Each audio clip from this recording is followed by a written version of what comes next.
നമസ്കാരം. ഞാൻ പേരൂർ അനിൽകുമാർ, ഒരു ബാലസാഹിത്യ കവിയാണ്. നിരവധി ഗ്രന്ഥങ്ങൾ ഞാൻ എഴുതിയിട്ടുണ്ട്. വിവിധ ആനുകാലികങ്ങളിൽ കവിതകളും കഥകളും പ്രസിദ്ധീകരിച്ചു വരുന്നു. 7ഓളം പുസ്തകങ്ങൾ എഴുതിയിട്ടുണ്ട്. എൻ്റെ പുഴ എന്നൊരു കവിതയാണ് ഞാനിവിടെ ചൊല്ലാൻ പോകുന്നത്. ഈ പുഴ എന്ന കവിത പുഴ ഇന്ന് അനുഭവിക്കുന്ന യാതനകളും വേദനകളുമാണ് അതിലൂടെ വരച്ച് കാണിക്കുന്നത്. അത് നമ്മളെ ഉൾക്കൊള്ളുവാനും പുഴയെ സ്നേഹിക്കുവാനും നമുക്ക് കഴിഞ്ഞെങ്കിൽ അതൊരു ഏറ്റവും വലിയ മഹത്തായ കാര്യമായി ഞാൻ കരുതുന്നു. ഈ പുഴയെക്കുറിച്ച് ഒരു കവിത ഉദ്ധരിക്കുകയാണ്. പൂനിലാവായി അഴകാർന്നൊഴുകി തീരം തലോടി പുഴ ചിരിതൂകി സംഗീത ധാര പൊഴിക്കവേ ചിലങ്കയണിഞ്ഞ പെൺമണി മുത്തുകിലുക്കി മനോജ്ഞമായി തീരമണഞ്ഞൂരു നേരത്ത് മഴക്കാറു മടിയാതെ തെല്ലും മഴയായി പെയ്തിറങ്ങി. മുത്തൊളി വിതറി തളിരിലകൾ ഇടം മുഴക്കി മുളങ്കാടുകൾ മയിലുകളാടി തിമിർക്കുകയായി മധുര മനോഹര നടനങ്ങൾ.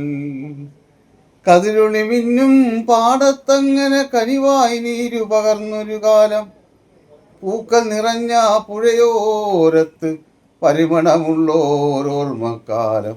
പുഴയുടെ ധനവും മനവും കുളിരും കവർന്നെടുത്തീ മാനവരാ.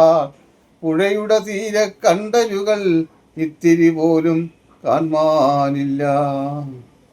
പൂനിലാവായി അഴകാർന്നൊഴുകി തീരം തലോടി പുഴ ചിരിതൂകി സംഗീതധാര പൊഴിക്കവേ ചിലങ്കയണിഞ്ഞ പെൺമണി മുത്തുകിലുക്കി മനോജ്ഞമായി തീരമണഞ്ഞോരു നേരത്ത് മഴക്കാറു മടിയാതെ തെല്ലും മഴയായി പെയ്തിറങ്ങി.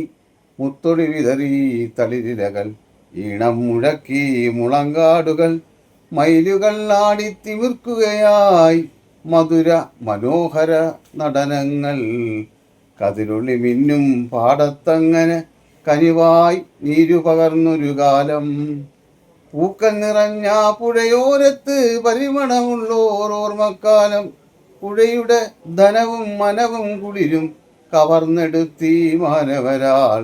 പുഴയുടെ തീര കണ്ടലുകൾ ഇത്തിരി പോലും കാണാനില്ല.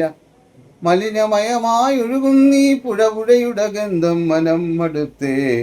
ശുദ്ധത പാടയകന്നേ പോയി തെളിനീരില്ല നാവു നനയ്ക്കാൻ. ദുഃഖസ്മരണകളാണീ പുഴകൾ, കണ്ണീർ ചാലുകളാണീ പുഴകൾ. വെള്ളം വറ്റി വരണ്ടീ പുഴയിൽ വള്ളം മാത്രം തനിയായി. തെളിനീരാക്കാം ഈ നദിയെ ജീവനമാർന്നോരീ പുഴയെ. തെളിനീരാക്കാം ഈ നദിയെ ജീവനമാർന്നോരീ പുഴയെ. നന്ദി, നമസ്കാരം.